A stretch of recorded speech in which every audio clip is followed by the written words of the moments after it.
Assalamualaikum warahmatullahi wabarakatuh. Selamat pagi anak-anak ibu. Ibu lihat hari ini anak-anak ibu sudah hadir semua dalam keadaan semangat, ceria. Ibu harap nanti dalam pembelajaran kita berikutnya, kita akan tetap semangat mengikuti pelajaran IPS. Kita tahu bahwa pelajaran IPS itu ibu sebutkan ada 3 materinya, ada geografi, sejarah, dan ekonomi. Tapi untuk bahasan pertama ini kita akan membahas tentang geografi.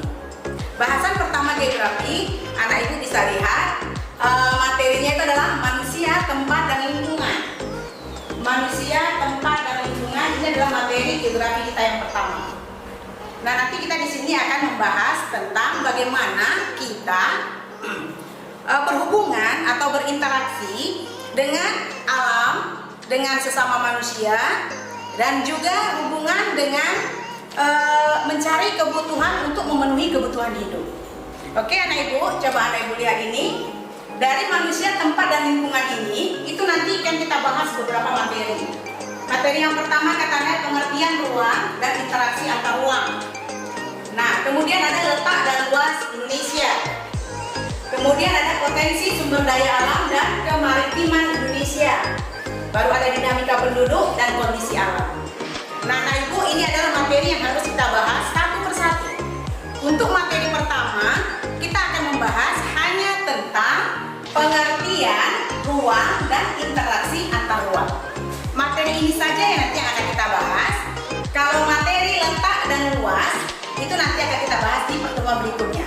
Tapi untuk memberi gambaran sedikit tentang materi ini, anak ibu bisa lihat bahwa yang dimaksud dengan pengertian ruang dan interruang itu adalah keadaan yang ada semua di alam yang berhubungan dengan kita.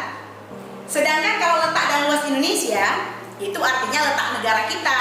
Bisa dilihat dari letak geografisnya, ekonominya, kemudian geologinya.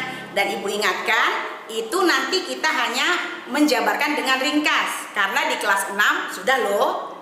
Oke, kemudian kalau potensi sumber daya alam itu tentang kekayaan alam. Kekayaan alam yang berada di laut. Bisa terumbu karangnya, bisa ikannya, bisa juga sumber daya alam energi, minyak bumi, dan gas alam. Sedangkan dinamika penduduk, nah ini dia. Masalah penduduk Indonesia termasuk jumlah terbesar nomor 5 di dunia. Nanti di situ kita bisa bahas kenapa ya orang Indonesia kok jumlah anaknya banyak. Nanti kita akan bahas apa sebab makanya orang Indonesia itu jumlah penduduknya sampai nomor 5 terbesar di dunia. Apa saja faktor-faktor yang mendukungnya, apa saja faktor-faktor yang menghambatnya. Oke, sedangkan yang terakhir nanti kita akan bisa lihat dengan kondisi alam kita. Kita tahu Indonesia kondisi alamnya itu termasuk daerah yang labil, mudah gempa, bencana alam gempa, kemudian setelah gempa itu ada banjir bandang, kemudian juga nanti ada gunung meletus yang sering terjadi. Itu nanti akan kita bahas di kondisi alam Indonesia. Oke, nah ibu, kita masuk materi yang pertama, itu tentang pengertian ruang dan interaksi antar ruang. Ibu akan kasih contoh, kasih gambaran biar anak ibu paham apa yang dimaksud dengan ruang. Apakah ruang kelas kita ini termasuk, atau ruang yang bagaimana yang dimaksud di geografi yang disebut ruang, dan nanti kita harus berinteraksi di ruang itu. Oke, anak ibu coba lihat ini. Sebelum kita mempelajari konsep tentang ruang, dari pembelajaran ini, selesai pembelajaran ini, ibu harapkan anak-anak ibu mengerti tujuan pembelajaran kita. Jadi hari ini kita belajar, tujuan pembelajarannya itu adalah yang pertama, konsep ruang. Anak ibu paham itu apa konsep ruang. Ruang itu apa, anak ibu harus paham. Kemudian interaksi yang bagaimana yang diharapkan. Kemudian katanya ada lagi contoh interaksi antar wilayah. Kemudian kondisi yang bagaimana, kondisi ketergantungan yang bagaimana yang disebut itu terjadinya interaksi antar ruang. Oke, nah ibu coba anak ibu lihat sebentar. Ini adalah suatu gambaran di pantai. Ya, ini adalah gambaran pantai dengan pemandangan yang indah, dengan batu-batu karangnya.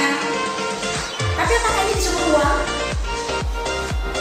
Atau yang ini hasil pertanian dengan teraseringnya, ada pegunungan, ada hukum.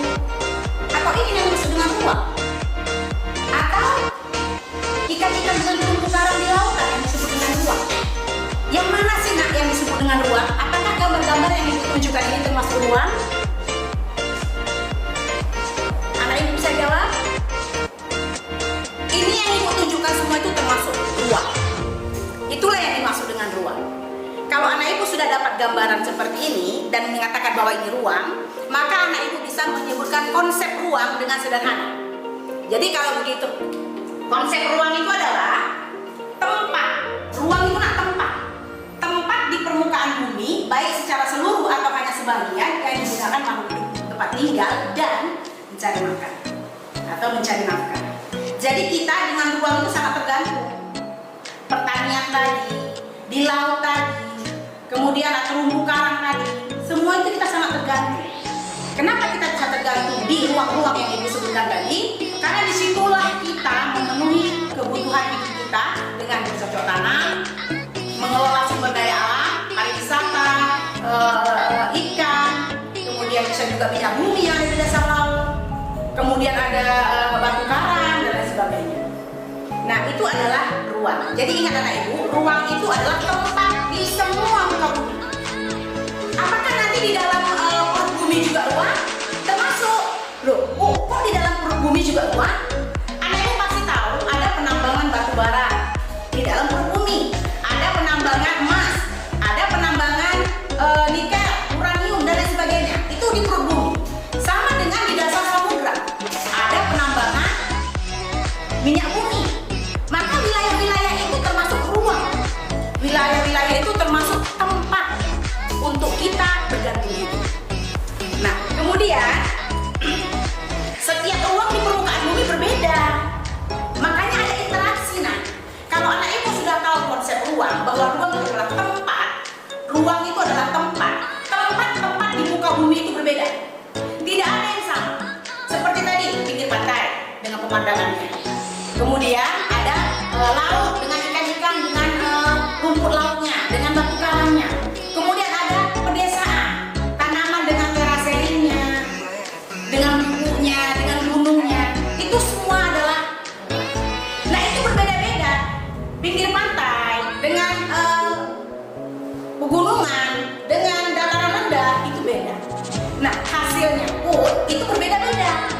Nah, jadi makanya dikatakan setiap ruang itu ada karakteristiknya, ciri khas tertentu yang berbeda antara satu wilayah dengan wilayah lain. Nah, dengan perbedaan karakteristik itu, maka terjadilah keterkaitan dengan ruang yang lain. Artinya, pinggir pantai itu membutuhkan padi.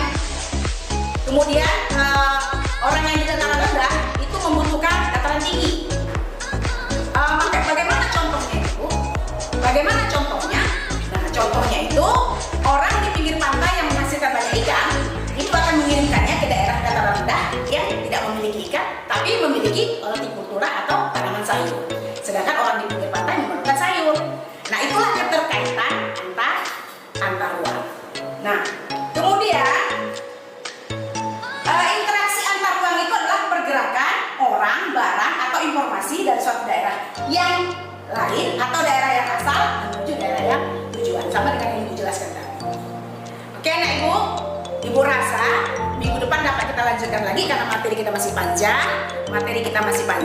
Minggu depan dapat ibu jelaskan lagi tentang interaksi antar ruang. Oke anak, sekarang ibu tutup dulu. Sampai jumpa. Assalamualaikum.